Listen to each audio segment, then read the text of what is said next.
Hello everybody and welcome to another episode of Box Office Talk. This is the show where I break down what happened at the box office, see if my predictions for the top 5 are correct, and then make predictions for next week's top 5. So let's get right on into it. Last week I predicted that number 1 would be Mission Impossible Fallout, number 2 would be Teen Titans Go to the Movies, number 3 would be The Equalizer 2, number 4 would be Mamma Mia Here We Go Again, and number 5 would be Hotel Transylvania 3 Summer Vacation. And I only got 2 out of 5 of my predictions right for this weekend. This actually wasn't an easy weekend to predict as much as I thought it would be, so that was quite surprising to find out. Number 1 was, of course, Mission Impossible Fallout, though, which made $61 million this weekend, which is the highest opening weekend for a Mission Impossible film ever, and that makes complete sense since this is the best Mission Impossible film, so it only works that the best one makes the most money. Worldwide, it is already sitting at $153 million, so it's off to a really fantastic start so far. I'm very curious to see how well its staying power is, but I think it will stay around very well, considering the high amount of praise that it received. The budget is stated to be around $178 million. We're going to round that up to 180, so it needs to get around $360 million worldwide in order to be considered a success, but I'm thinking with the amount of praise it's been getting, it'll have no problem getting there, and I'm so happy for this. It's one of my favorite films of the year, and it clearly shows that a lot of hard work went into the production and the acting and the writing, so honestly, it does deserve all the money it gets from this. Number 2 was Mamma Mia Here We Go Again. Although The Equalizer 2 got a spot above it last weekend, it actually was able to push down The Equalizer this weekend. It made $15 million, adding to a domestic total of $70 million, and on the worldwide chart, it is sitting at $167 million. So it already doubled its $75 million budget and has made $17 million over that, which is fantastic for it, obviously. It still has a long way to go until it outgrosses the first Mamma Mia film, but it's still doing pretty well, and it's also still doing way better than The Equalizer 2, which only made $14 million this weekend, adding to a domestic total of $64 million, and on the worldwide chart, it is sitting at $70 million. The good news is that it was able to outgross its initial production budget of $62 million.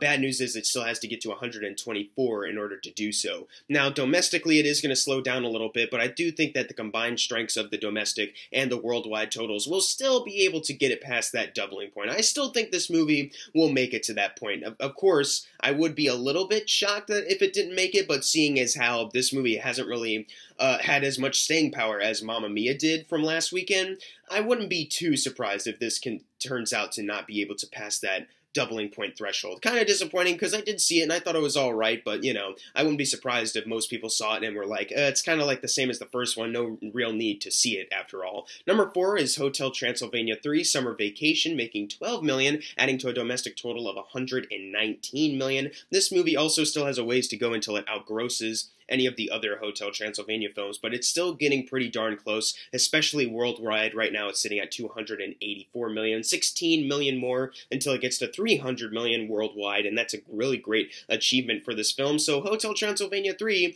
is still trucking along, and it's about to outgross the other 2 predecessors in the series, so that's very good for this overall decent film. Number 5 is Teen Titans Go to the Movies. I thought for sure, since the young kids are fans of it on Cartoon Network, maybe they'd go to the theaters to see the movie. Obviously, only about $10 million worth of people actually showed up, but then again, its budget is only $10 million, so this actually isn't bad for it at all. It only needs about $10 million more to get to its doubling point, and then it's a success, and then all the fanboys can get the original Teen Titans show back. So that's pretty good. I've heard some surprisingly good things about this movie. I'm not a huge fan of the show at all on Cartoon Network, so hearing that some people are actually getting enjoyment out of this is a little surprising. Maybe that was why it actually made $10 million, or maybe it'll make more in the next coming days because of the praise. I'm not really sure what to say about this. It really just depends on how big it drops or how big it stays around next weekend. Number 6 is Ant-Man and the Wasp, making $8 million, adding to a domestic total of $183 million, and on the worldwide chart, it is sitting at $394. So $6 million away from getting to $400 million worldwide, which is $100 million away from getting to $500 million. So that's pretty good for Ant-Man and the Wasp. It outgrossed the first Ant-Man by $3 million domestically.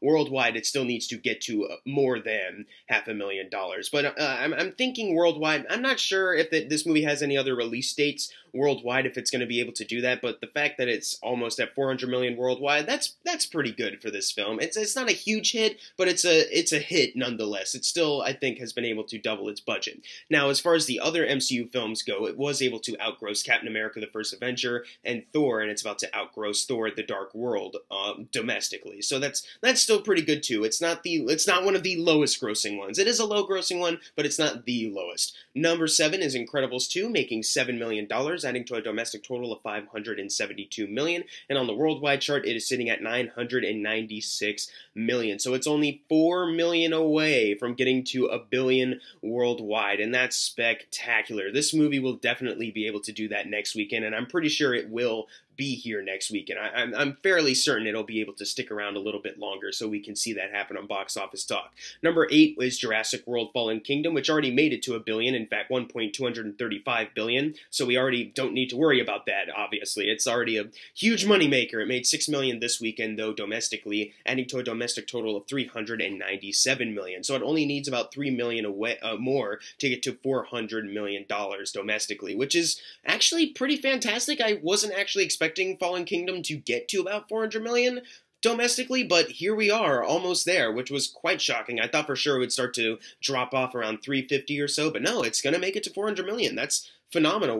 Whether we get to report on it in a video or not, it's still going to make it, which is quite insane to me. Number 9 is Skyscraper, making $5 million, adding to a domestic total of $59 million. Of course, domestically, it's still not doing the greatest, at all. However, worldwide, the numbers did bump up a little bit. It's sitting at $225 million right now, and it only needs $25 million more to double its $125 million budget. So there you go, Dwayne. You got your success after all. It's not a huge flop like everyone was reporting. It is pretty weak considering Rampage did a little bit better, but oh, at least this one isn't a complete failure. And finally, number 10, we have The First Purge, making $2 million, adding to a domestic total of $65 million. And on the worldwide chart, it is sitting at $111 million. So that's fantastic for this terrible movie. I have nothing more to add on it other than now it's time for the fun part, the predictions for next week's top 5. Number 1, I think, will be Christopher Robin. I think that movie will have a great chance, but then number 2 will be Mission Impossible Fallout. Number 3, I think, will be The Spy Who Dumped Me. Number 4, The Darkest Minds. And number 5,